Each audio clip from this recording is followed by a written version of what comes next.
Olá pessoal, tudo bem? Gravando então mais um vídeo, dando continuidade dos nossos trabalhos. Nós vamos dar sequência então conforme o nosso planejamento, tudo bem? Vou fazer uma movimentação para que a gente possa se encontrar aqui nos nossos materiais e referente à aula de hoje, o que nós vamos discutir, tudo bem? Muito importante de que vocês possam aí acompanhar dia após dia e identificar aí o conteúdo programático. Então, eu estou fazendo algumas movimentações aqui, vocês vão me acompanhar. Terceiro encontro, nós vamos discutir ainda professores no Brasil, impasse e desafios, para que a gente possa sanar as nossas dúvidas em relação ao perfil do professor na educação infantil e entender um pouquinho da dimensão do professor a nível nacional, tudo bem? Então, nesse primeiro momento, o que nós vamos precisar discutir? Nós vamos discutir agora um pouquinho do cenário dos professores no Brasil, para que a gente possa perceber aí quais são os caminhos ou quais foram os caminhos que cada um escolheu para entrar nesta profissão.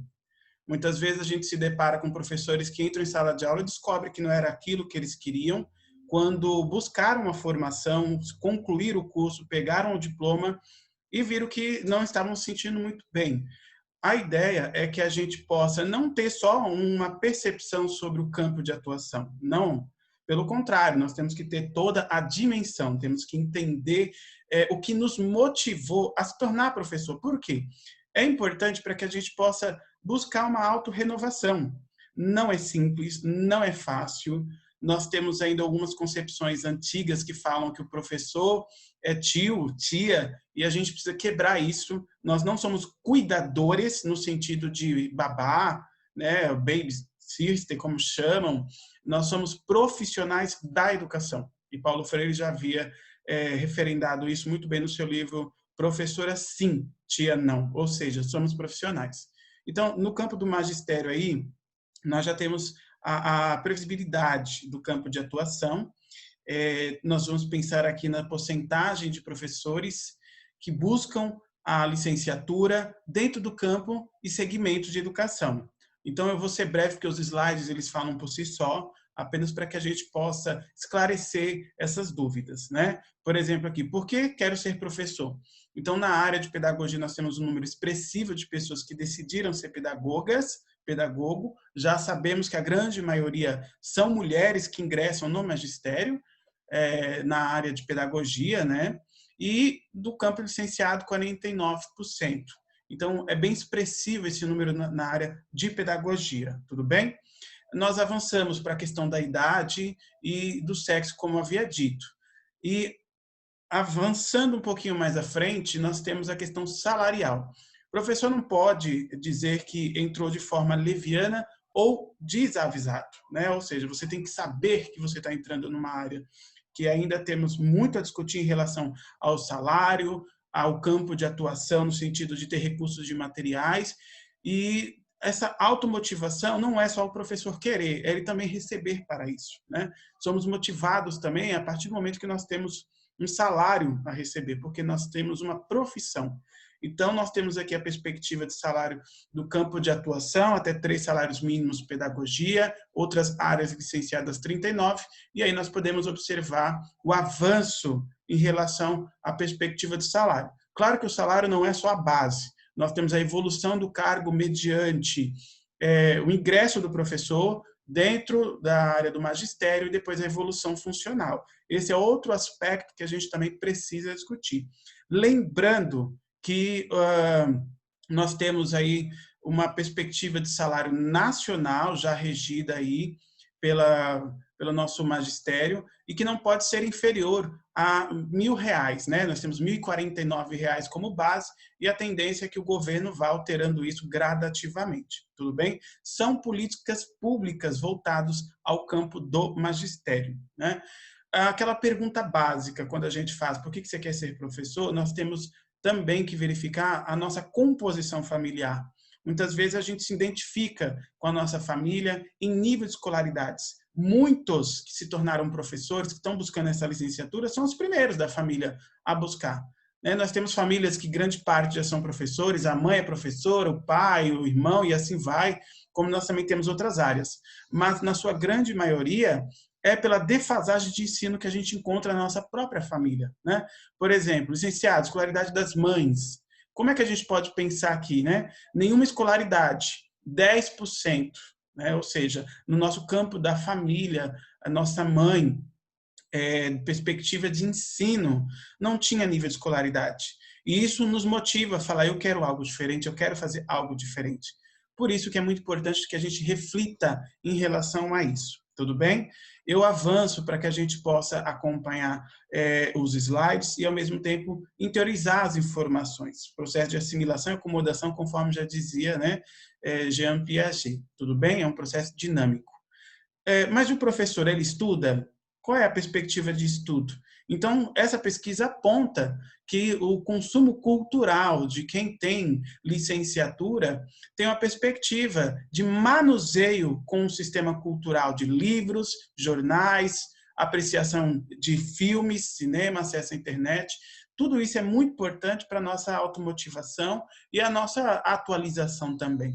Então, eu deixo para que vocês possam refletir em relação a quais são os caminhos que o professor busca, não só de entretenimento, mas também de perspectiva de ensino. Por quê? Não é que estamos formados na área e que não precisamos mais estudar, pelo contrário. O professor decidiu assumir um cargo, assumir uma função que vai ser para a vida inteira, ou seja, vamos estudar a vida inteira. Obviamente, as demais profissões devam fazer isso. Mas existe uma cautela que nós temos que ter muito grande. A renovação dos nossos princípios didáticos, os conceitos que são trabalhados, porque vivemos numa sociedade dinâmica, que vai mudando muito em relação a isso. Então, não podemos parar de estudar nunca. Tudo bem? Então, aqui nós temos o material didático mais utilizado, então livros, textos e manuais pelos professores, apostilas, 35, e cópia de trecho de livros, que é o que a gente faz sempre, né? Então, é muito importante que a gente mantenha e até amplie isso e, ao mesmo tempo, busque outros recursos, como a gente está vendo agora, as novas tecnologias, né, em relação à pandemia. Tudo bem? Na questão de formação, nós temos aí a perspectiva de ingresso pelo magistério, 64% IES privadas, institutos de educação superior, né? Ou seja, a nossa faculdade ela está vinculada ao IES e, ao mesmo tempo, vinculada à USP, que é o registro dos nossos diplomas. Esse registro ele tem que ir para o Banco de Dados Nacionais. Por quê? Justamente pela questão de credenciamento e reconhecimento daquela instituição. Então, a faculdade sozinha não é nada, ela depende de uma universidade vinculada quando ela não se caracteriza universidade. Então, a nossa faculdade está vinculada à USP como princípio normativo regido pelo MEC, tudo bem? Então, nós vemos aí a perspectiva de ingresso. E ainda reforço que a ideia de estarmos no ensino superior representa 3% a nível nacional da população de uma forma geral, segundo o IBGE, o último IBGE de 2015. Tudo bem?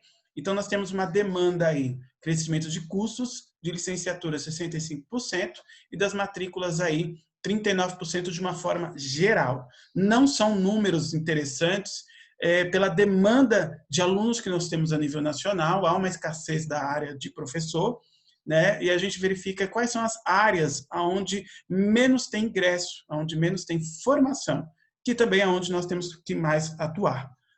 Um destaque aí para o Sudeste brasileiro, então nós temos a perspectiva de São Paulo como foco de polo industrial ou financeira, por assim dizer, onde maior número de pessoas formadas tem. Então, existe também, consequentemente, uma competição aqui. A gente vai fazer um concurso público e verifica a grande demanda, né? Até deixo para vocês aí uma reflexão. Pense, se você for buscar, e deva buscar com certeza um concurso público, essas áreas aonde estão mais afastadas em relação à questão da necessidade e também da baixa inscrição de professores. É uma situação que a gente verifica e que as prefeituras estão preparadas lá para fazer o concurso e contratar. Isso é muito importante, tudo bem?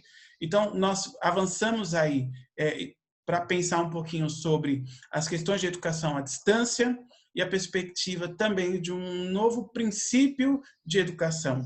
Vamos dizer novo porque o século XXI ele iniciou em 2000. Então, nós ainda estamos aprendendo o que é educação à distância e a pandemia, infelizmente, que a gente vive, nos trouxe muito aprendizado. Então, está avançando muito agora a questão aí da educação à distância. Embora nosso curso seja presencial, nós estamos vivenciando isso agora, tudo bem? Então, estou deixando os slides apenas para que vocês possam visualizar, né? E pensar aqui, para a gente finalizar também, o que devemos estudar? Quais são os princípios normativos que nos conduzem a um processo de ensino? Então, quero deixar claro que o perfil de educador da educação infantil, ele tem uma matriz curricular comum a nível nacional. Não importa se é universidade pública, privada, não importa. Todos têm que ter as mesmas disciplinas que são bases estruturadas pelo MEC. Tudo bem?